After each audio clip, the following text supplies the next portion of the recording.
এটা কই এলে এটা তো ল্যাংটা বেড়ে গা এটা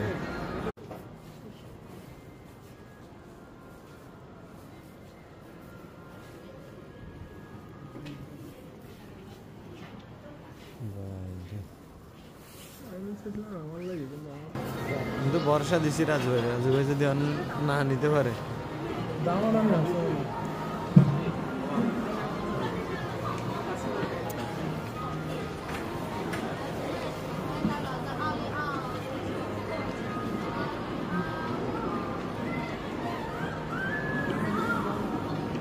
এটা উপরে দেখবেন ঘড়ির দোকান কত কত তালায় আছে